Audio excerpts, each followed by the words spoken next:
म्हणजे 1 kilo खाव्याला 3 kilo लाकूड लागतं। तर असा जर हिशोब केला तर वर्षाकाठी 10 लाख झाडं फक्त धाराशिव जिल्ह्यामध्ये खवा निर्मितीसाठी तोडली जायची। वृक्षतोड पर्यावरणाचा ऱ्हास न होता एक भारतात प्रथमच इंडक्शन मशीनवरती खवा निर्मिती हा प्रकल्प सुरू केला। सोलरवरती जर आपण खवा निर्मिती केली तर फक्त एक 2 ते 3 रुपये किलो खर्च येतो। तर ही एक सायलो सिस्टम आहे। 15,000 लिटरचं एक थंड दूध या ठिकाणी दूध थंड करून ठेवलं जातं। कुठंही हात लागत नाही। दूध घेतल्यापासून आम्ही 5 वेळेस दुधाचं फिल्टर करतो। हा बूम याच MIDC मध्ये आपल्या पहिल्या प्रोजेक्ट शेजारचा प्रकल्प आहे। एक भारतातून अशा मोठ्या प्रमाणात या इंडक्शन खवा मशीनला मागणी आहे। ह्या मशीनमध्ये जो लागणारा मेन पार्ट आहे ज्याला आपण मेंदू म्हणतो हा आम्ही स्वतः डेव्हलप केलेला आहे। इथं पहा खवा क्लस्टर बूम की जर गॅसला 120 रुपये खर्च येत असेल तर याला फक्त 20 रुपये किलो खर्च येतो। जर वैयक्तिक कोणाला खवा निर्मिती करायची असेल 35% सबसिडी मिळते। मित्रांनो नमस्कार, मी सध्या आहे धाराशिव जिल्ह्यातील भूम शहरामध्ये। या ठिकाणी भारतातील एक सर्वात मोठा प्रकल्प आहे सौर ऊर्जेवर चालणारा खवा क्लस्टर। तर मित्रांनो आपल्यासोबत या क्लस्टरचे संचालक आहेत विनोद जोगदंड सर। त्यांच्यासोबत आपण चर्चा करू आणि नेमकी या ठिकाणी कशा पद्धतीने काम चालतं हे जाणून घेऊ। तर मित्रांनो अनेक शेतकऱ्यांना रोजगार देणारी क्लस्टर आहे। तर क्लस्टर योजना नेमकी काय आहे, सौर ऊर्जेवर प्रकल्प कसा सुरू केलेला आहे आणि खव्याच्या माध्यमातून कशा पद्धतीने इथे काम चालतं, किती जणांना रोजगार उपलब्ध झाला आहे हे आपण आता या व्हिडिओमध्ये सविस्तर जाणून घेणार आहोत। मित्रांनो अतिशय महत्त्वपूर्ण हा व्हिडिओ आहे। तर सर नमस्कार, आपलं स्वागत आहे। हा जो प्रोजेक्ट आहे हा कधीपासून सुरू झाला आहे, या माध्यमातून कशी तुमची वाटचाल पुढे झाली आहे? आम्ही मागच्या 15 ते 20 वर्षापासून दूध व्यवसाय आणि खवा निर्मितीमध्ये काम करतोय। परत लाकडाच्या भट्टीपासून सुरुवात केली।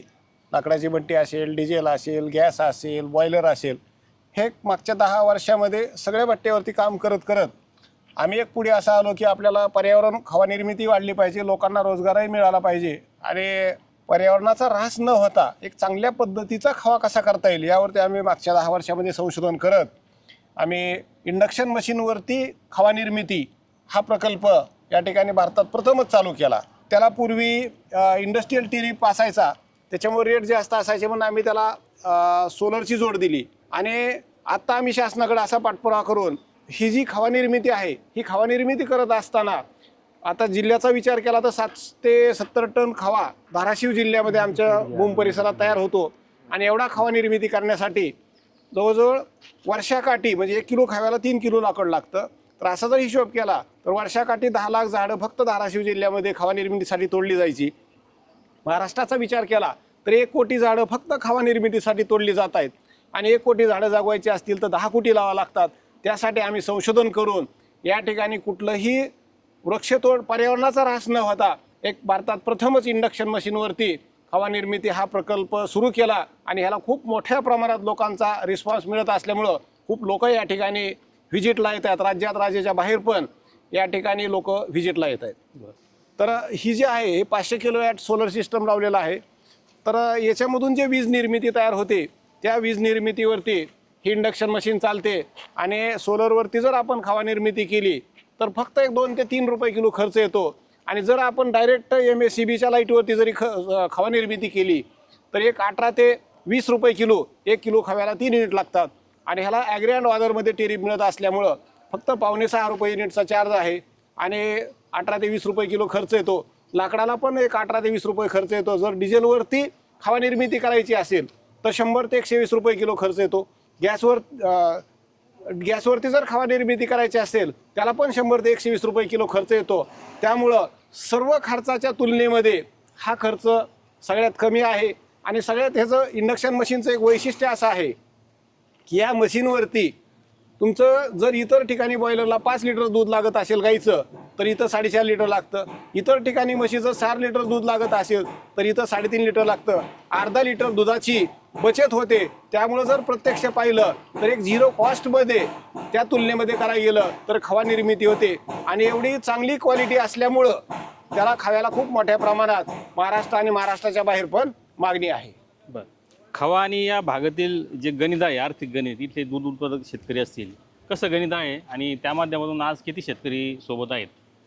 तर इथं जर बघितलं तर खव्याच्या उत्पादनामुळे आमचं 60 ते 70 टन या परिसरात खवा निर्मिती होती पारंपरिक पद्धती, बॉयलर असेल वेगवेगळ्या पद्धतीतनं। तर याच्यामध्ये जवळजवळ 20 ते 25 हजार लोक या खवा निर्मितीसाठी जोडलेली आहेत आणि त्याच्यातून जी पेढा निर्मिती होते तीही जवळजवळ 15 ते 20 टन दररोज पेढा महाराष्ट्राच्या बाहेर विकला जातो. आणि हे करत असताना पेढा विकण्यासाठी जवळजवळ 5,000 मुलं तरुण पिढी या ठिकाणी काम करते, दूध उत्पादनात काम करते. खव्यामध्ये जवळजवळ 400 ते 500 वेगवेगळ्या पद्धतीच्या भट्ट्या आहेत.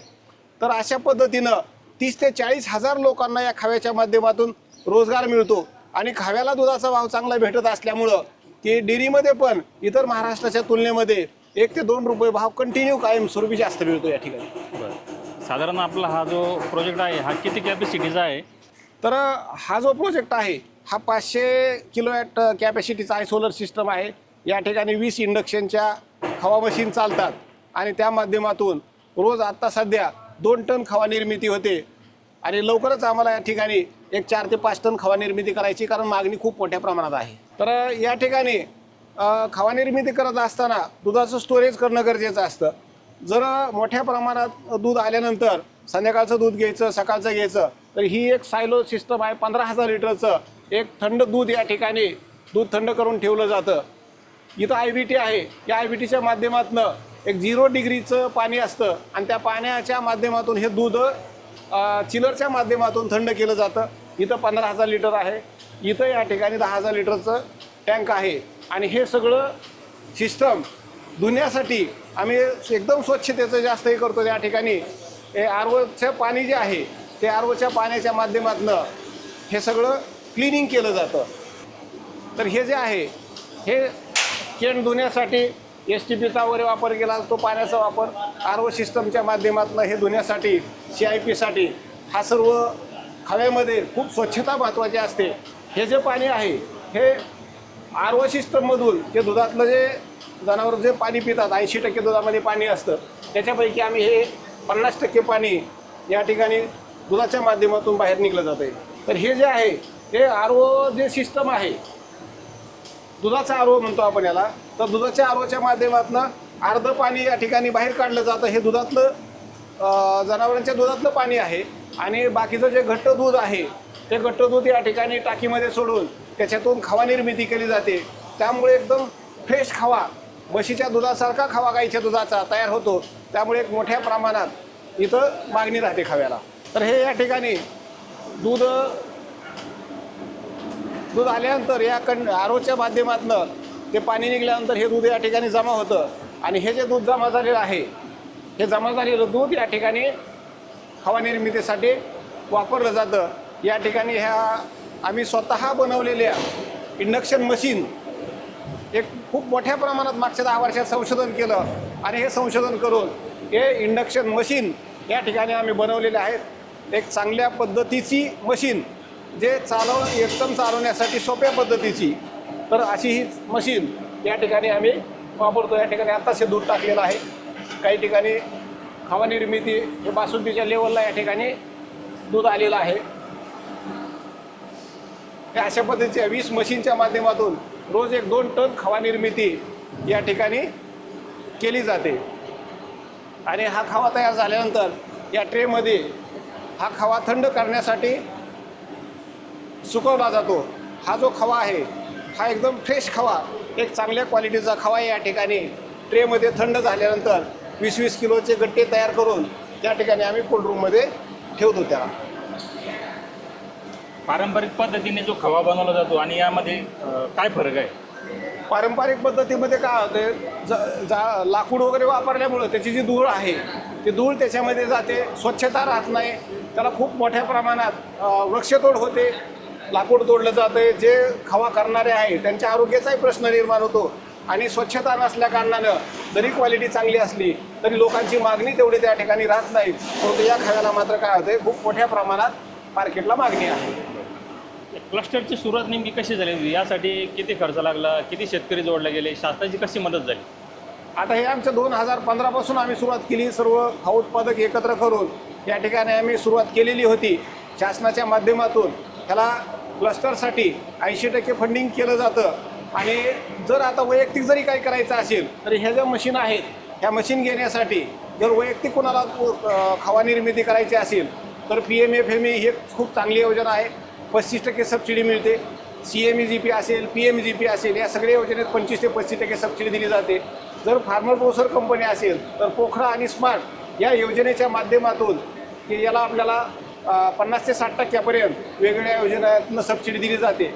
आणि ही जी इंडक्शन मशीन आहे याला जरी आपण सोलर सिस्टम नाही लावलं तरी इलेक्ट्रिसिटीच्या माध्यमातून ॲग्री अँड ऑदर या टेरिफमधून फक्त ₹5.6 युनिट या ठिकाणी वीज असल्याकारणानं त्याला फक्त 18 ते 20 रुपये किलो लाईटवरती खर्च येतो. आणि जर सोलर सिस्टम जोडली तर 2 ते 3 रुपये किलो खर्च 1 किलो खाव्यासाठी येतो.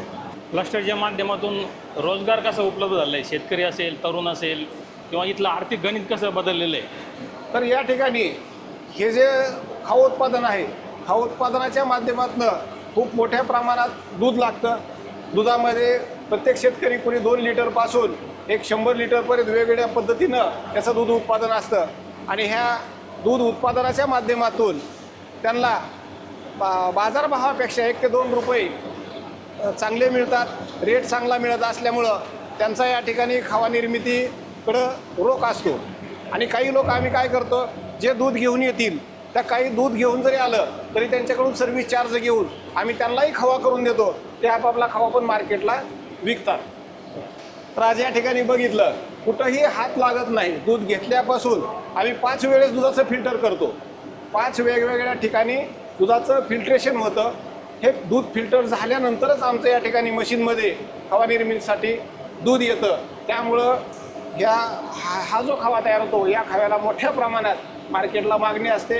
आमचं सध्या ॲडव्हान्स बुकिंग चालू असतं. आता पंढरपूरची वारी आहे, त्या वारीला ॲडव्हान्स बुकिंग करून लोक खवा या ठिकाणी तयार करून कोल्ड रूममध्ये ठेवा म्हणतात, ते त्यांच्या पद्धतीनं लागेल तसं घेऊन जातात. तर या ठिकाणी हा खवा तयार झाल्यानंतर इथं 2 वेगवेगळे स्टोरेज आहेत. ह्या स्टोरेजमध्ये खवा तयार झाल्यानंतर हा साठवणूक केला जातो.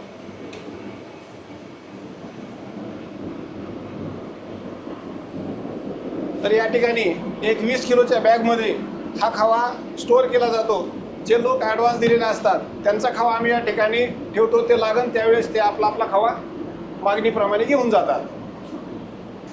आता आपण ज्या मशिनरी पाहिल्या जिथं खवा तयार होतो इंडक्शन मशीनमध्ये, ती मशीन कशी तयार होते ते याच भूम MIDCमध्ये आमचा स्वतःचा जो प्रोजेक्ट आहे त्या ठिकाणी वेगवेगळ्या एकदम ब्रँडेड मशिनरी CNC लेझर कटिंगच्या माध्यमातून कसं तयार होतं आहे ते आपण पाहूया.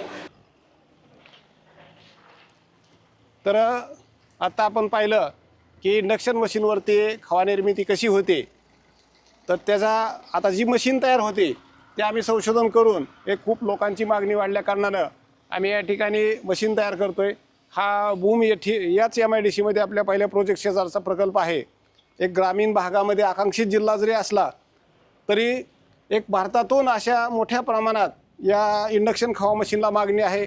आम्ही इंदूर, मध्य प्रदेश, राजस्थान, उत्तर प्रदेश या ठिकाणी मशीन दिलेले आहेत. महाराष्ट्रातही प्रत्येक मोठ्या मोठ्या जिल्ह्यामध्ये मशीन तयार करून दिलेले आहेत.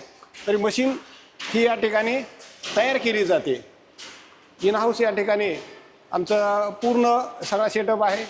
इथं CNC लेझर कटिंग मशीन आहे की ज्या ठिकाणी रोल आल्यानंतर स्टीलचे रोल येतो 2 mmचा स्टील वगैरे, तर या ठिकाणी त्याच्यावरती ते कटिंग केलं जातं. जसं पाहिजे तसं कॉम्प्युटरवरती ते कटिंग केलं जातं. त्यानंतर हा जो मशीन आहे या मशीनचा रोल या रोलिंग मशीनवरती तयार केला जातो. या ठिकाणी ही प्रेस मशीन आहे. प्रेस मशीनवरती ज्या काही गोष्टी आपल्याला बनवायच्या आहेत प्रेसिंगमध्ये तर या प्रेसमध्ये केल्या जातात.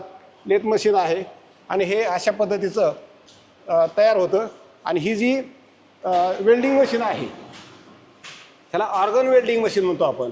एकदम नाजूक वेल्डिंग असते, दिसत पण नाही. आणि अशा पद्धतीनं ही जी मशीन आहे आता कशी वेल्डिंग होते पहा.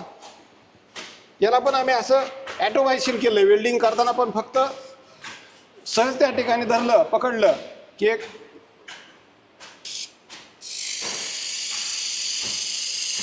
फक्त मशीन पकडली की ॲटोमॅटिकली हा जो राऊंड आहे हा राऊंड फिरत चालतो आणि पूर्णपणे एकाच वेळेला एक चांगल्या पद्धतीचं वेल्डिंग होतं. त्याला लिकेज होत नाही.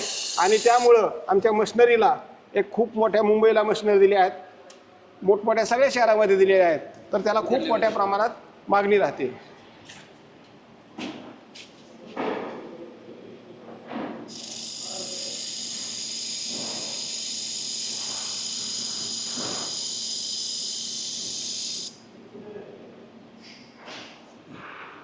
तर हे अशा पद्धतीनं वेल्डिंग केल्यानंतर हे रोल तयार होतात. हे रोल तयार झाल्यानंतर त्याचे बॉक्स या ठिकाणी साईडचे जे गिअर बॉक्स आहेत हेही तयार होतात.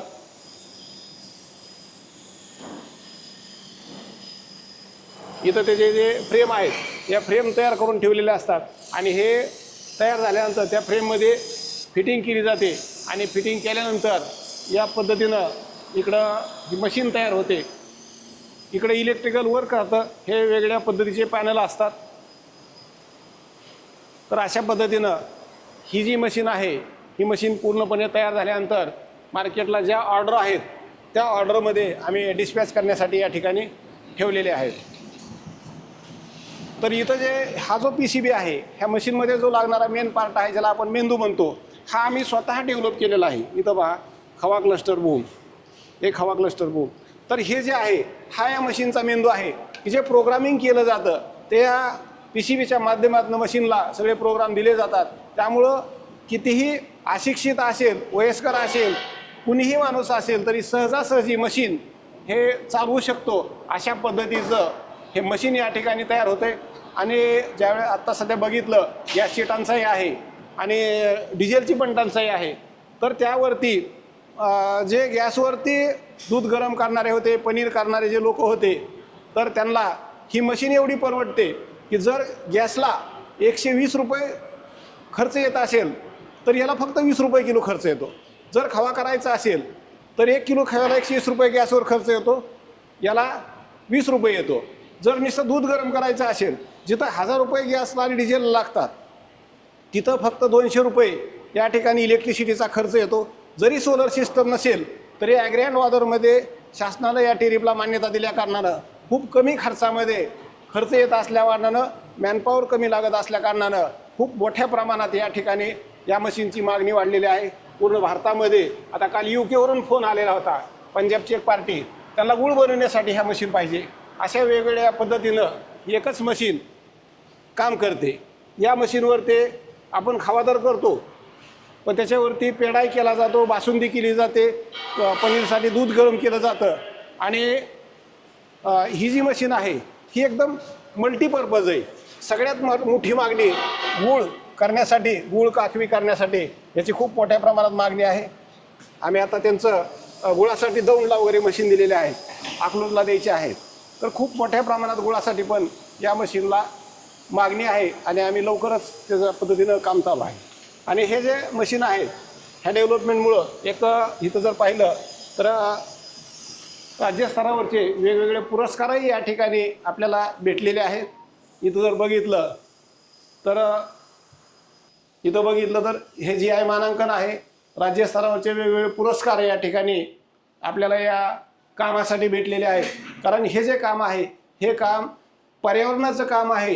1 कोटी झाडं जी खव्यासाठी तोडली जात आहेत ते वाचविण्याचं काम आहे. याच मशीनवरती हा जो गुळ आहे तो गुळ पावडर या मशीनवरती आम्ही तयार केलेली आहे. तर जे कस्टमर काही आहेत ते स्वतः या ठिकाणी रस घेऊन येतात, गुळ तयार करतात, काकवी करतात.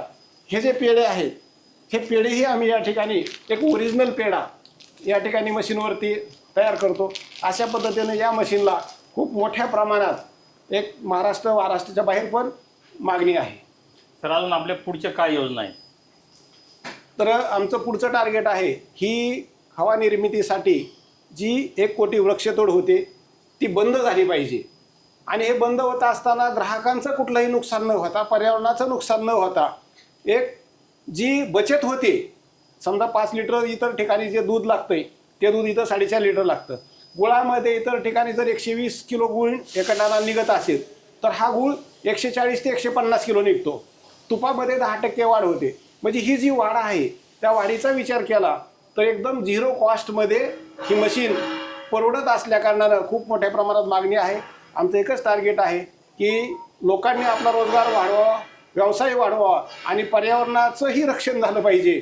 आता ह्याचं जर बघितलं गॅस आणि खवा डिझेलमध्ये डिझेल आणि गॅसमध्ये जर बघितलं तर काय होतंय 35% जो फ्लेम आहे हिटिंग आहे ती फक्त प्लेट गरम करते.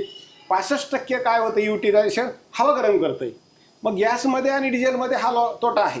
गुळ करत असताना बघितलं तर गुळामध्ये जो बगॅस आहे तो बगॅस पेटवल्यानंतर फक्त 35% युटिलायझेशन त्याचं प्लेट गरम करण्यासाठी होतं आणि 65% काय होतं हवा गरम होती. त्यामुळं वातावरणातलेही बदल निर्माण होतात, दूर होतो, पोल्युशन होतं.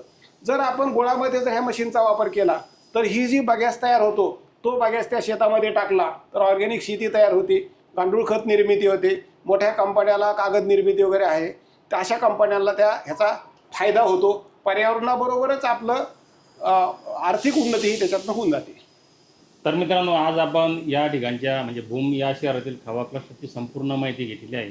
विशेष म्हणजे पर्यावरण रक्षणासाठी ही कंपनी कशी काम करते हे आपल्याला समजलेच असेल. तर मित्रांनो, तुम्हाला जर हा व्हिडिओ आवडला असेल तर लाईक आणि शेअर जरूर करा. धन्यवाद. आता ही पेढा बघा 15 दिवस झालं केलेला एका पार्टीला, म्हणजे पंढरपूरला ही होतं त्यांचं अच्छा, नवस. ही तुपातल्या पेढ्यासारखा लागतो, एकदम ओरिजिनल. आणि मी हे जे डुप्लिकेट पेढा वगैरे जी काय का नाही ह्याचं पण भरपूर हे केलेलं आहे, म्हणजे व्हिडिओ दिलेले आहेत. म्हणजे चॅनलवाले सगळे आलते की जी कलाकंद आहे तो 100% डुप्लिकेट आहे आणि हा जो पेढा आहे हा 100% ओरिजिनल आहे. ह्याच्यामुळे आरोग्याचाही फायदा चांगला होतो ह्यातनं.